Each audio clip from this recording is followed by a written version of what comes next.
pessoais, com Daniel Santos. Professor Daniel, boa tarde. Olá, Letícia. Boa tarde a você e também a todos os nossos ouvintes da CBN. Professor, hoje vamos falar sobre finanças no casamento. Qual que é a importância de ter uma visão compartilhada em relação a esse assunto? É essencial esse tema, Letícia.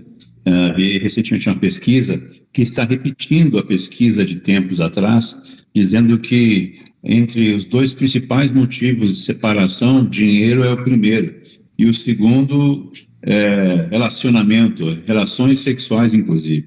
Então, quase sempre um afeta o outro, né? Então, é importante a gente perceber como que o efeito do dinheiro no nosso dia a dia acaba mexendo com a cabeça e com a vida das pessoas, na verdade. Finanças, se não tratarmos isso corretamente, né, aquela discussão que começa falando sobre dinheiro, né, sobre finanças, acaba falando de um outro assunto, às vezes muito maior, e que não deveria ser tratado dessa maneira. Então, realmente sentar e conversar sobre dinheiro em família, no casal especificamente, que é o nosso tema de hoje, faz parte dessa vida saudável que todos precisam ter. Uhum. E é preciso transparência nas finanças? Como fazer essa transparência total? Com certeza, falar sobre transparência, e aquilo que você perguntou, né, sobre ter uma visão compartilhada, ter uma meta financeira comum é importantíssimo, né? Por quê? Porque é essencial que ambos saibam o que querem, onde querem chegar, como querem chegar, para chegar lá, o que vão fazer, por onde vão passar, né? E essa transparência, a gente diz o seguinte, né, que segredos financeiros, para não dizer segredo no geral, né? Mas segredos financeiros são um veneno para o casamento, Letícia. Então, imagine que explorar a questão que a gente envolve dívidas e ter dívidas secretas que ninguém mais sabe, começa a levantar dúvidas e questionamentos sobre o quanto se tem de confiança no parceiro, na verdade. Essa desconfiança gera ressentimento. E o ressentimento começa a gerar respostas não tão boas, na verdade. Ou seja, a gente fala sobre piorar o relacionamento, gerando mais conflito. Por quê? Porque faltou uma transparência, dizer, olha, eu gostaria, ou eu quero comprar isso, ou eu quero fazer isso, ou eu quero ir para esse lugar. E muitas vezes essa transparência envolve essa necessidade que nós temos de jogar um jogo limpo, de botar na mesa, ao invés de fazer segredos, de comprar coisas sem que o outro esteja sabendo. Porque o que vem de resposta disso também é muito ruim. Imagine assim, né? De forma bem prática, que se o cônjuge, o esposo, a esposa, fez compras que não contou e tenta achar caminhos de fazer o pagamento disso sem se comprometa, acaba gerando mais mentiras, na verdade, mais problemas. Então, estabelecer uma forma de controle conjunto é muito bom, né? A gente falou semana passada já sobre isso, sobre a questão de ter contas conjuntas, ou ter uma planilha financeira em conjunto, onde as despesas vão sendo ali lançadas, porque dessa maneira a gente consegue ter uma clareza maior, conseguimos ter uma visão muito mais tranquila sobre aquilo que está acontecendo. E esses segredos, vamos deixar somente para as festas de aniversário, né? Onde a gente prepara alguma coisa e o outro não está sabendo, né? Pois é. E, professor, existe diferença nos perfis financeiros? Como que é isso? Homem, mulher, casal, né? Pessoas que estão em relacionamento nunca são iguais. Já tem pesquisas que mostram que irmãos gêmeos nascidos da mesma mãe, na mesma hora, no mesmo tempo, são muito diferentes. Agora, imagine você colocar um casal ou, né, uma família constituída por pessoas que têm origens completamente diferentes. Como que isso pode dar certo? Dá certo com esforço, dá certo com muito suor.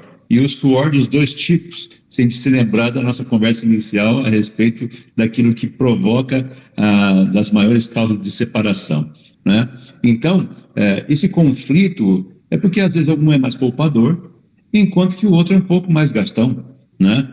E não é que temos um jeito certo e um jeito errado. O poupador é o cara sempre certo, não. Eu agora no almoço conversávamos com os amigos, né? E foi uma conversa muito interessante que motivou essa conversa com vocês aqui, nossos ouvintes hoje, onde alguém aqui nessa cidade é uma pessoa milionária, um patrimônio com milhares de imóveis, etc. E andava na rua e alguém olhava assim e via como se aquela pessoa fosse um pedinte praticamente, né? Ou seja, é um poupador. Mas é um poupador que apresentou uns transtornos muito fortes aí. Mas o extremo disso também, de ser um gastão, né, um gastador compulsivo, também é muito ruim. Então, quando nós conseguimos entender, né, como o outro se comporta, é mais fácil de chegar num denominador comum. Entendemos como o outro vive, ou como o outro veio para essa vivência conosco, nesse relacionamento, é importante. E vale a pena, por exemplo, perguntar, né? Um dia assim, sem juízo de valor, perguntar, escuta, como que o seu pai ou a sua mãe dava com dinheiro, né? E explora essa ideia. E a recíproca verdadeira, como que eu ou como que outra pessoa também lidava com dinheiro, com os pais dele. Por quê? Porque nesse momento de conhecimento, quem estabelece as razões por que às vezes eu faço como eu faço, ou porque outra pessoa também faz como faz. Isso é crescimento em casal, no matrimônio, né? Tem gente que paga para falar isso com um psiquiatra, psicólogo, conselheiro familiar. Pode continuar indo.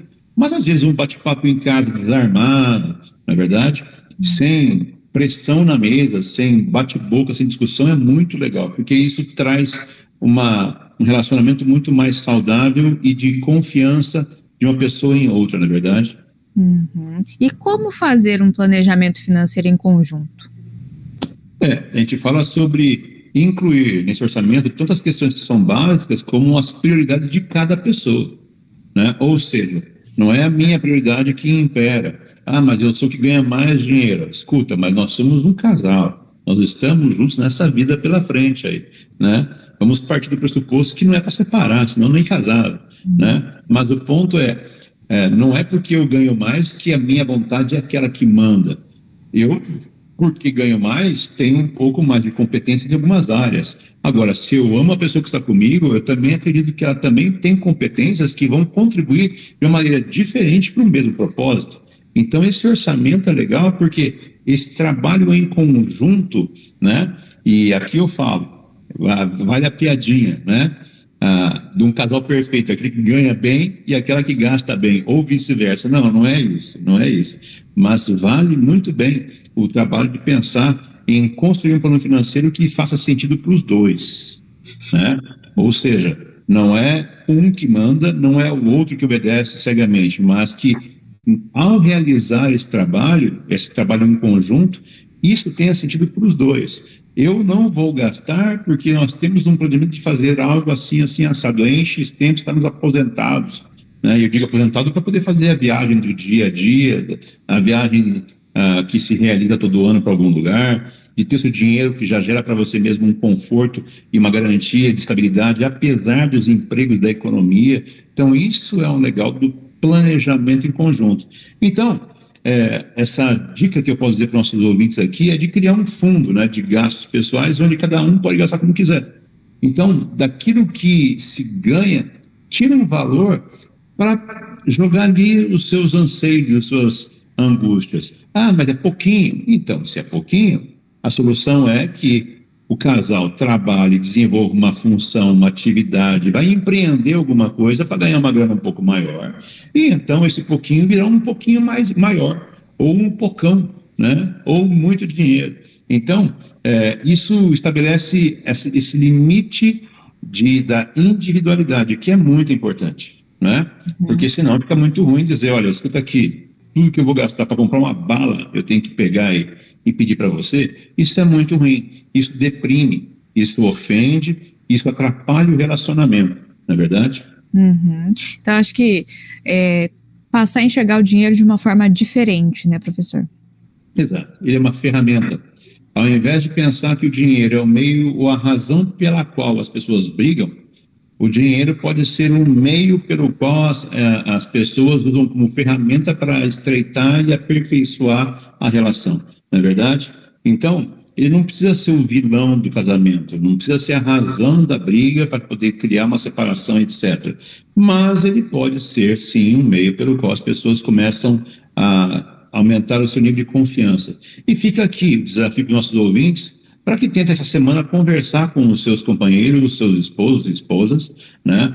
O seu namorado, seja quem for, com quem você convive e racha as despesas do dia a dia, para pensar em como tem lidado com o dinheiro nessa relação. E pensar nessa relação como você pode fazer melhor com o seu tempo.